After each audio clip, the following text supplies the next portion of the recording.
Good morning, guys. We are doing great. It is day 5. As you can see, it is a little bit earlier today.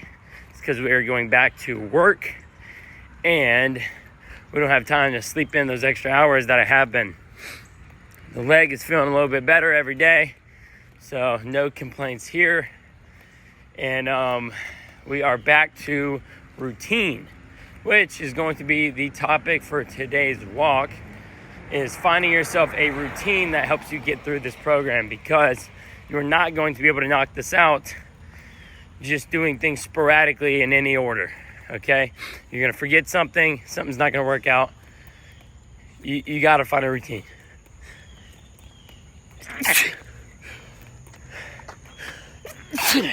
All right, now that we got that out of the way, find yourselves a routine and stick to it.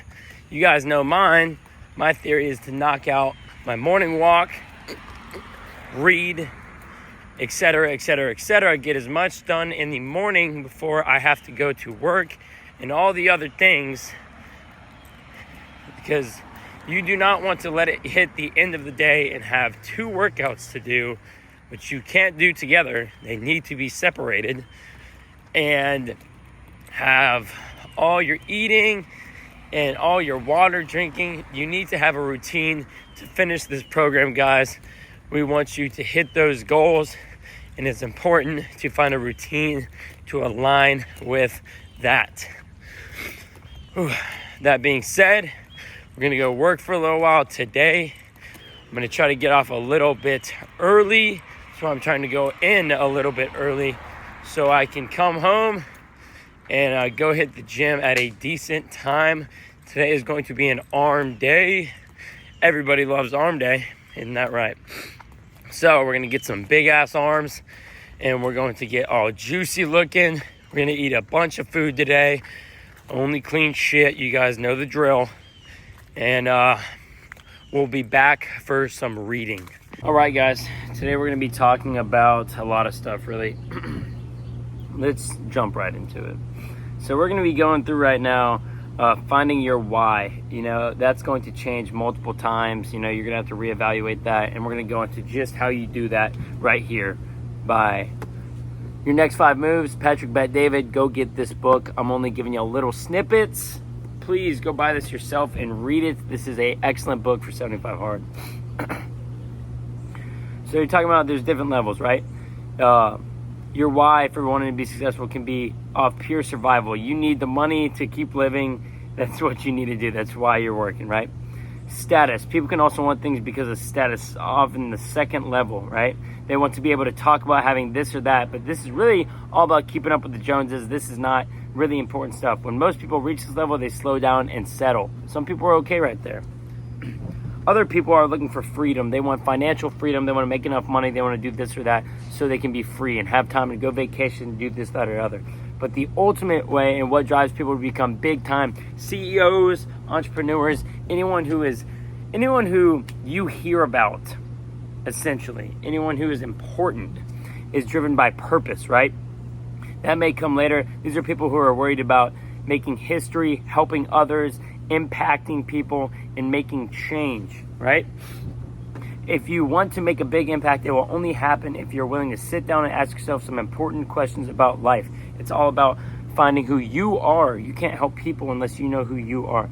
So get very clear on your purpose. When you study the most important person, you will begin to learn how to conquer the most important person who is holding you back, which is also yourself. A lot of people like to place blame on others. This program will help you realize that everything is up to you. You can't blame other people. A lot of times when a problem comes up, the first thing people do is point their finger, say this is their fault. You got to be worried on the solution. That's why you got to conquer yourself. Don't let yourself boss yourself around, and make some power moves. PBD posted the personal identity audit on his website. Go check that out. Ask yourself those questions. It is completely free, I believe. I haven't looked into it, but he's talking about it here on his website. More than 200,000 people have used it from 130 countries, and it has been transformational. It's what he used to help himself get out of the rut he was in when he was about 28 years old, didn't know what to do. These are a couple things that are benefits of taking this personal audit and really thinking about who I am for your next move. Awareness shows you that you are the center of all your problems and solutions. You realize that your problems can be fixed. By spotting patterns, you can end detrimental habits that are killing your goals, killing your dreams, killing your routine, killing everything. You gotta cut these off. That's why I realize that although I'm not a drinker, if I'm smoking every now and then and my competition isn't, they're gonna be blowing past me. You know what I mean? You can't be wasting time.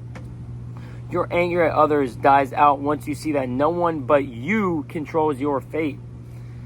All right, those are some good pointers, guys, and now we're going to dive into some other stuff. In the 1994 book, Built to Last, Successful Habits of Visionary Companies by Jim Collins and Jerry Porras, coined the term big, hairy, audacious goal. Audacious. They define it as an audacious 10 to 30 year goal to progress towards an envisioned future. It's important to have that long-term goal. Like I was talking about a couple days ago on our morning walk. It's good to have these crazy far out goals, but it is essential to understand that it's not about having that big goal. You need a bunch of small goals in that process that are going to take you there, right? It's all connected.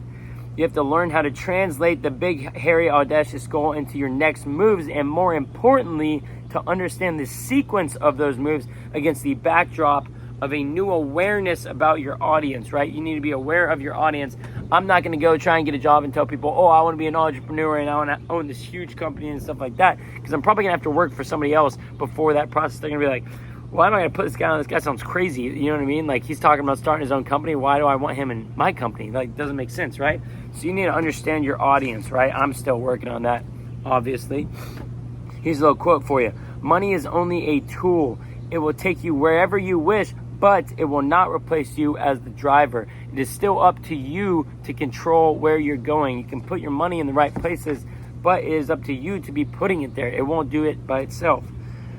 One thing I can tell you with certainty is that becoming an entrepreneur cannot be about the money. If your motivation is only money, you'll stop at some point.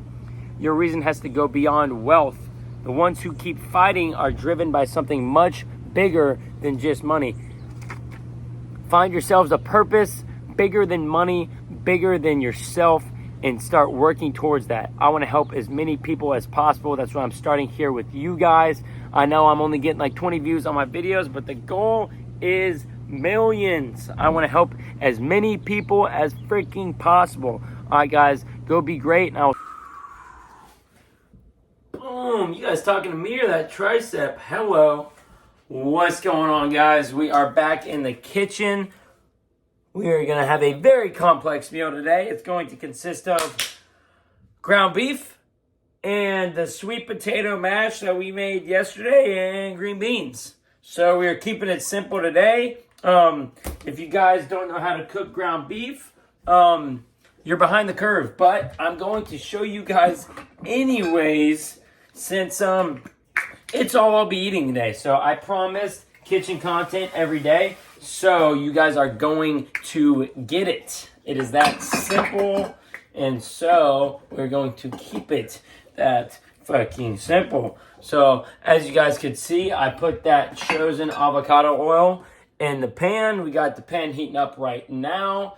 If you guys don't throw the pan on high and let it get hot quicker, you're wasting time. So yeah, if you turn the pan on and you put it on like medium heat and you wait like 5 minutes to let it heat up, you're probably a little slow, okay? So yeah, I got that pan on high heat right now. That shit's gonna be hot in like 30 seconds. Look at me, I'm so fucking smart. All right, and we're gonna take out this ground beef. I didn't wash my hands before dealing with this. You guys probably don't have the immunity I do because I never wash my hands. So I would suggest washing your hands if you're soft built, but I should be okay.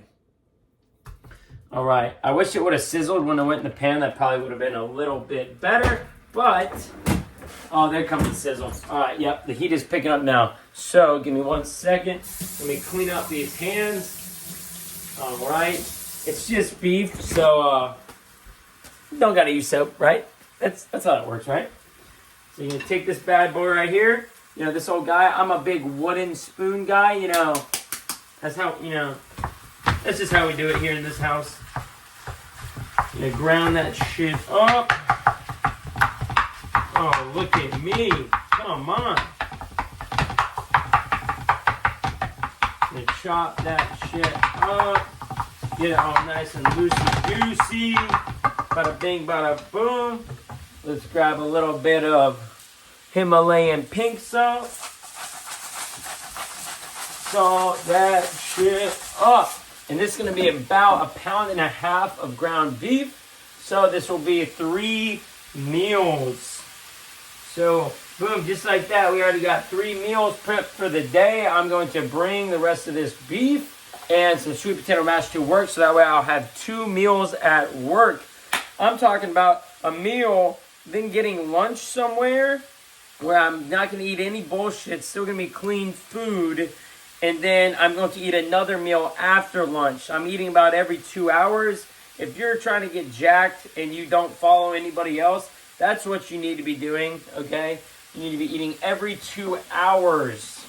That is what is going to give you the best results for muscle growth. At least, that's what all the goats say. If you don't want to listen to me, listen to Jay Cutler and, you know, all the other greatest bodybuilders of all time and athletes. They eat very frequently to keep all that muscle fed. Alright guys, we're going to cook this up until it is ready, and then we are going to eat this with our sweet potato mash. Alright guys, we are hitting motherfucking arms. Everybody's on the powerful machines right now. It's a damn shit show in here. So I just smashed some push downs over there. I'm doing triceps first. And I wanted to film it, but there's like 1 million people in here right now, and I didn't want to be that guy getting in everyone's way, so I smashed those. You know, took like 5 sets to absolute failure. 3 sets with the cool little triangle bar, went heavy on those, and then did 2 sets with the rope, super light, just extending and spreading as far as I could. Now I'm about to finish up my triceps with some super light, almost like crosses. I don't really know what to call these besides a cross, like a cross butt. You kind of grab this guy. You kind of just rip it. Ooh.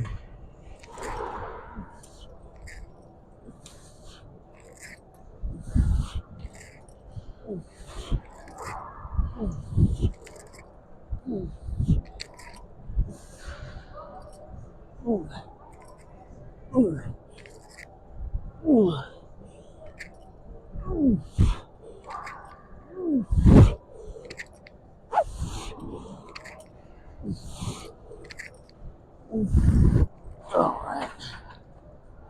As you guys can tell, I'm not really much of a form Nazi. I do try to be pretty strict, but when you're going for this high intensity shit, I'm just trying to blow these motherfuckers up, so don't get too caught up in all the nonsense. Now we're talking. This is the first set for biceps. The first exercise, I guess we could say. I'm just going to do some single arm cables. I did already do a warm-up set or 2. It's time to fucking blast this shit. And I haven't really done this exercise before too often, but did it for warm-ups and it felt fucking good, so we're going to smash some working sets on it.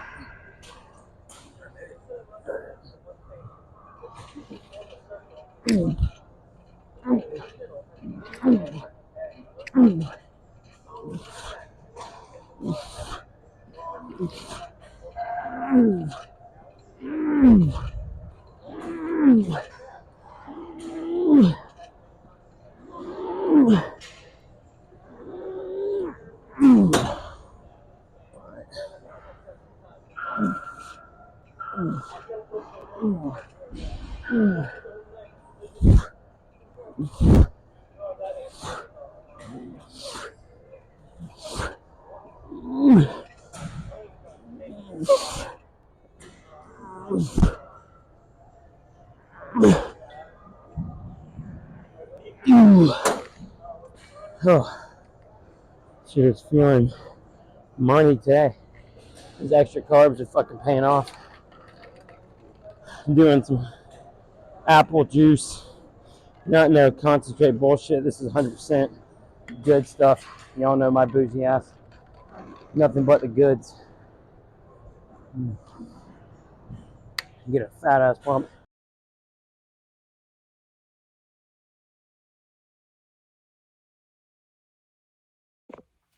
All right, guys, that wraps up day 5.